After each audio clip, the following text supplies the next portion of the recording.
शकुनी। ये नाम सुनते ही दिमाग में क्या आता है?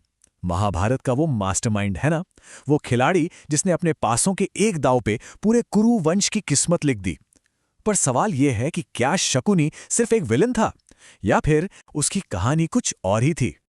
और बस यही सवाल इस पूरी कहानी की गुत्थी को खोलता है। तो चलिए आज हम शकुनी की कहानी के उस पन्ने को पलटते हैं जिसे शायद हमने कभी पढ़ा ही नहीं।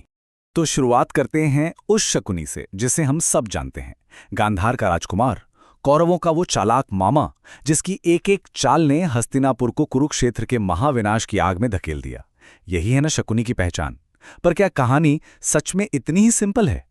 सोचिए, अगर इस विलन की विलनगिरी के पीछे एक बहुत बड़ी वजह छिपी हो तो एक ऐसी वजह जिसकी जड़ें नफरत में नहीं बल्कि एक गहरे ज्योतिष के राज में और अपनी बहन के सम्मान की रक्षा में थी। जी हाँ, ये सब शुरू हुआ शकुनी की लाडली बहन गांधारी की वजह से। दरअसल गांधारी मांगलिक थीं। अब ज्योतिष में मांगलिक होना एक ऐसी स्थिति है जिसमें माना जाता है कि अगर विवाह किसी अमांगलिक से हो जाए तो उसके जीवन साथी पर दुर्भाग्य, यहां तक कि मौत का साया भी पड़ सकता है। तो इसी दोष को दूर करने के लिए और अपने होने वाले पति की जान बचाने के लिए गांधारी का विवाह पहले एक बकरे से करवाया गया। ये एक रस्म थी जिसे कुंभ विवाह कहते हैं। इस रस्म के बाद उस बकरे की बलि दे दी गई और यही वो सबसे बड़ा सच था जिसे गांधार ने हस्तिनापुर से छिपा लिया। और जब ये बात हस्तिनापुर के नेत्रहीन राजा धृतराष्ट्र तक पहुंची तो सोचिए क्या हुआ होगा। उनका गुस्सा आग बबूला हो गया। उन्हें लगा कि उनके साथ बहुत बड़ा धोखा हुआ है, कि उन्हें गांधारी का दूसरा पति बनाया गया है। ये उनके अहंकार पर सीधी चोट थी। लेकिन धृतराष्ट्र का रिएक्शन सिर्फ गुस्से तक ही सीमित नहीं रहा। उन्होंने जो किया वो बेहद क्रूर था। एक ऐसा कदम जिसने हस्तिनापुर के विनाश की नींव रख दी। धृतराष्ट्र ने शकुनी और उसके पूरे परिवार को राजा सुबल समेत जिंदा जेल में डाल दिया। और उन्हें खाना कितना दिया जाता था? बस एक मुट्ठी चावल, इतना कि सिर्फ एक इंसान जिंदा रह सके। तब उस अंधेरी कोठरी में एक भयानक फैसला लिया गया।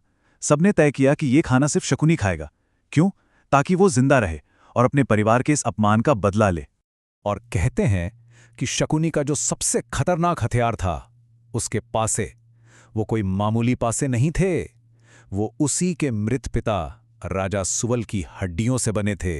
उन पासों में सिर्फ खेल नहीं बल्कि एक पिता के बदले की आग और आखिरी इच्छा बसी थी। अब जेल से बाहर आकर शकुनी बिल्कुल बदल चुका था। उसने वफादारी का एक ऐसा निकाब ओढ़ा कि हर किसी को धोखा हो गया। वो दुर्योधन का सबसे खास, सबसे करीबी सलाहकार बन गया और बस सही वक्त का इंतजार करने लगा। और यहीं से शुरू हुआ उसका असली खेल। उसने धीरे धीरे दुर्योधन के मन में पांडवों के लिए जहर भरना शुरू कर दिया। कभी भीम को जहर देकर मारने की कोशिश, तो कभी पांडवों को लाक्षागृह में जिंदा जलाने की साजिश। वो लगातार दुर्योधन की नफरत और जलन को हवा देता रहा। और इन सब का क्लाइमैक्स था चौसर का वो बदनाम खेल। चौसर के उस खेल में शकुनी के वो जादुई पासे ऐसे चले कि युधिष्ठिर एक एक करके सब कुछ हारते चले गए। अपना राजपाट, अपना धन, अपने भाई और आखिर में वो खुद को भी हार बैठे। लेकिन दांव यहीं नहीं रुका। शकुनी ने युधिष्ठिर को उकसाया और आखिरी दांव पे लगी द्रौपदी, और वो भी हार गए। बस भरी सभा में हुआ द्रौपदी का यही अपमान वो पल था जहां से वापसी के सारे रास्ते बंद हो गए। कुरुवंश का विनाश तय हो चुका था और महाभारत का युद्ध अब होकर ही रहना था। लेकिन रुकिए, कहानी यहां खत्म नहीं होती। अगर हम शकुनी को सिर्फ एक विलन मान लें तो शायद हम जल्दबाजी कर रहे हैं, क्योंकि उसके किरदार की कुछ ऐसी परतें भी हैं जो इस पूरी तस्वीर को बदल कर रख देती हैं। जैसे कि उसके असली निशाने पर कौन था? ज्यादातर लोग सोचते हैं कि उसका बदला सिर्फ धृतराष्ट्र से था, लेकिन कुछ कहानियों के मुताबिक शकुनी का असली निशाना धृतराष्ट्र नहीं बल्कि भीष्म पितामह थे। क्यों? क्योंकि भीष्म ही थे जिन्होंने गांधार पर हमला किया था और गांधारी का विवाह एक नेत्रहीन राजा से तय किया था। और भी बहुत कुछ है शकुनी के बारे में जो हम नहीं जानते। जैसे वो भगवान शिव का बहुत बड़ा भक्त था। वो 2 बेटों उलूक और वृकासुर का पिता था। सोचिए, अपने बदले की आग में वो इतना जल रहा था कि उसने हस्तिनापुर में रहने के लिए गांधार के राजा होने का अपना फर्ज तक छोड़ दिया। और सबसे हैरान करने वाली बात, केरल के कोल्लम में आज भी शकुनी को समर्पित एक मंदिर है।